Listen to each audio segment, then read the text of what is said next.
इनका एक्चुअली में normal grade 4 था। तो अगर आप ग्रेड 4 में देखेंगे तो हमको फ्रंट जो एरिया है, फ्रंट टू पैराइटल एरिया, वहाँ पे complete recession of hairline है। जो बीच में हेयर है उनमें काफी थिनिंग है।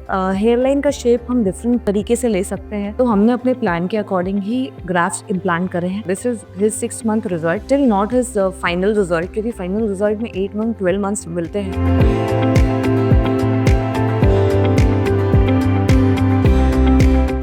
Hello everyone, I am Dr. Richa Sanmukhani, dermatologist, cosmetologist and hair transplant surgeon at Hair Free and Hair Grow Ahmedabad से। आज जो हम केस डिस्कस करने वाले हैं उनका हमने अपना एडवांस टेक्निक से हेयर ट्रांसप्लांटेशन किया था।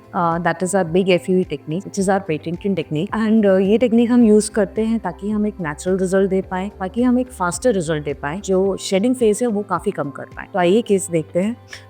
इनका एक्चुअली में नॉर्मल ग्रेड 4 था। तो अगर आप ग्रेड 4 में देखेंगे तो हमको फ्रंट जो एरिया है, फ्रंट टू पैराइटल एरिया, वहाँ पे complete recession of hairline है। जो बीच में हेयर है उनमें काफी थिनिंग है। आप मिड स्कैल्प पोर्शन भी देखेंगे तो मिड स्कैल्प पोर्शन में भी हेयर का थिनिंग है और कुछ एरियाज ऐसे हैं जहाँ पे हेयर गायब हो चुके हैं। अगर हम इनका क्राउन पोर्शन देखते हैं तो अगेन क्राउन पोर्शन में भी कुछ एरिया ऐसा है जहाँ पे ऑलमोस्ट 70-80% हेयर चले गए हैं और कुछ एरिया हेयर का थिनिंग। तो ऐसे केसेस में हमारा अप्रोच किस तरीके का होता है, तो वो हम हेयर लाइन मार्किंग करते हैं। जब हेयर ट्रांसप्लांटेशन करेंगे तो हम ये जो एरिया स्पेसिफिक है जहाँ पे हेयर बिल्कुल कम हो गए हैं या जहाँ पे हेयर का डेंसिटी कम है, थिनिंग है, तो उस हिसाब से हम हेयर ट्रांसप्लांटेशन में एरियाज मार्क करते हैं और हमारा डेंसिटी डिसाइड करते हैं कि किस एरिया में हम हाई डेंसिटी ग्राफ्टिंग करेंगे, किस एरिया में हम मिड डेंसिटी ग्राफ्टिंग करेंगे और किस एरिया में हमें इन बिटवीन सिलिंग करना है। तो उसी तरह से ये हमने उनका हेयर लाइन मार्क किया है। हेयर लाइन का शेप हम डिफरेंट तरीके से ले सकते हैं। जैसे इसमें हमने थोड़ा सा वी शेप लिया है पेशेंट के अकॉर्डिंग। हम थोड़ा इनकर्व कर सकते हैं, राउंडिंग ले सकते हैं, आउटकर्व कर सकते हैं, टेम्पल्स बना सकते हैं। अगर पेशेंट को टेम्पल्स नहीं चाहिए तो उस तरीके से भी हेयर लाइन डिजाइन कर सकते हैं। बट इस केस में हमने एक शॉर्ट टेम्पल्स लिए थे और थोड़ा माइनर वी पैटर्न में हमने हेयर लाइन डिजाइन किया। हेयर लाइन डिजाइनिंग के बाद हमने ये ऐसे एरियाज मार्क कर लिए थे। जैसे जो फ्रंट एरिया है उसमें जो आप डॉटेड पोर्शन देख रहे हैं उसमें हमने हाई डेंसिटी ग्राफ्टिंग करने का प्लान किया है। जो बाकी एरियाज है उसमें हमने नंबर 2, नंबर 3 करके मार्क किया हुआ है। तो number 2 is mid density grafting, number 3 is low density grafting. और कुछ एरियाज ऐसे हैं जो हमने सिर्फ सर्कल कर रखे हैं, वहाँ पे हम ग्राफ्टिंग नहीं करने वाले हैं क्योंकि वहाँ पे जो हेयर के रूट्स हैं वो काफ़ी स्ट्रॉन्ग। तो इसी तरीके से हमने क्राउन भी मार्क किया है। अगर आप क्राउन पोर्शन देखेंगे तो क्राउन पोर्शन में भी जो सेकंड नंबर का पोर्शन है वहाँ पे हेयर काफ़ी कम थे, जो हमने प्री पिक्चर में भी देखा है। वहाँ पे हम हाई डेंसिटी ग्राफ्टिंग करेंगे और बाकी एरिया में हम थोड़ा थोड़ा ग्राफ्ट। तो हमने अपने प्लान के अकॉर्डिंग ही ग्राफ्ट इम्प्लांट करे हैं। अगर आप फ्रंट एरिया देखेंगे तो फ्रंट में आपको हाई डेंसिटी ग्राफ्टिंग दिखेगी। अगर आप सेंटर पोर्शन और क्राउन पोर्शन देखेंगे तो ये जो पोर्शन जहाँ पे हेयर कम थे वहाँ पे ज्यादा ग्राफ्टिंग किया हुआ है। और जो मिड स्कैल्प पोर्शन है, मिड स्कैल्प पोर्शन में हमने बीच बीच में हेयर ग्राफ्ट लगाए हुए हैं। ये उसी तरह से लगाए हुए हैं देखते हुए कि कहाँ पे हेयर रूट्स हैं और कहाँ पे हेयर रूट्स नहीं है। Usually we call patient on third day of hair transplantation for dressing removal. Dressing removal क्या है कि जब भी आपने ट्रांसप्लांट कराया है तो जो आपका डोनर एरिया है उसको पर्टिकुलरली ड्रेसिंग कर दिया जाता है, विटामिन ऑइंटमेंट लगा दिया जाता है और उसे पैक कर दिया जाता है। जो आपका ट्रांसप्लांटेड एरिया रहता है उसको ओपन रखा जाता है और उस पर हम आपको रेगुलरली स्प्रे करने के लिए बोलते हैं ताकि ग्राफ्ट ड्राई नहीं। अगर थर्ड डे हम ये ड्रेसिंग रिमूव करते हैं तो आपको कुछ इस तरीके का लुक मिलता है। ये ऐसा नहीं है कि कम्प्लीटली हील हो गया है, इसमें थोड़ी टेंडरनेस रहती है। मतलब पेशेंट लेटेगा तो उसे थोड़ा फील होगा पेन, या कोई दबाएगा तो पेन फील होगा, क्योंकि अभी इसकी हीलिंग में 5 डेज मोर लगने वाले हैं। मतलब कम्प्लीटली 7 डेज लगेंगे डोनर एरिया की हीलिंग। यू कैन सी तो इतना कुछ FUE टेक्निक में अगर प्रॉपर्ली ग्राफ्ट लिए हुए हों तो ऐसी टेक्निक में कभी भी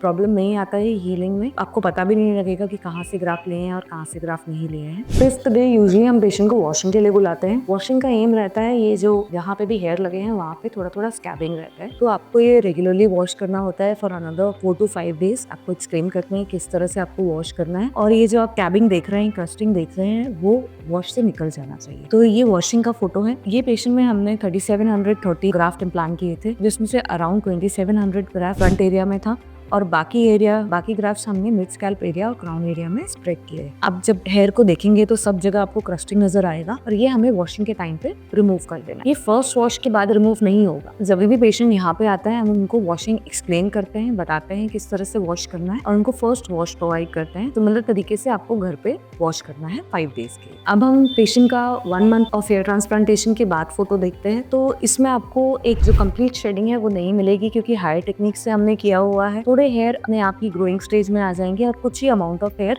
शेड होंगे। तो जैसे इस केस में हम देखते हैं तो हमें 50% अप्रोक्सीमेटली शेडिंग मिली है और 50% हेयर में ग्रोथ अभी भी स्टार्ट हो गई है। तो ये उनका शेडिंग का फोटो है। क्राउन एरिया में भी आपका जो एग्जिस्टिंग हेयर है वो भी ग्रो होने लगा है और कुछ ट्रांसप्लांटेड हेयर भी ग्रो होने लगा। सेम पेशेंट को अगर हम 2 मंथ्स में देखते हैं तो 2 मंथ्स में भी उनका ग्रोथ अब हमको कुछ इस तरीके से दिखेगा। एग्जैक्टली जो सब जगह है वो फुल नहीं होगा, पर 2 मंथ में फिर भी उनको सब जगह ग्रोथ आने लगी है और सक्सेसिवली अब हमको हर मंथ में उनका फिलिंग इंक्रीज होता हुआ दिखाई देगा। अगेन अब हम 3rd मंथ में देखते हैं तो इस तरह के रिजल्ट यूजुअली हम बेसिक टेक्निक से 4 मंथ्स में या 6 मंथ्स में एक्सपेक्ट करते हैं, जो हायर टेक्निक के कारण 3rd मंथ में भी हमें इस तरह का लुक मिलने लगा है। ऐसा पता भी नहीं लगता है अगर हम ये सेटिंग कराएं कि एग्जिस्टिंग हेयर है और ट्रांसप्लांटेड हेयर है, उसका थोड़ा एग्जिस्टिंग हेयर शॉर्ट कराएं तो पता भी नहीं लगेगा कि अभी ट्रांसप्लांट हुआ है इस पेशेंट का। ये जो मैचिंग है ये हमारा हायर टेक्निक्स में बहुत फास्ट हमको ग्रोथ रिजल्ट्स मिलने लगते हैं। तो अगर सेम पेशेंट अगर हम 4th मंथ में देखेंगे, बेसिक टेक्निक के कंपैरिजन में 6 मंथ जैसा रिजल्ट हमको 4th मंथ में मिलेगा। ये पेशेंट के अभी 6 मंथ्स हुए हैं हेयर ट्रांसप्लांटेशन के, but he has got a very good result and very natural looking hairline. तो अगर अभी हम 6th मंथ में जाते हैं, this is his 6 month result, till not his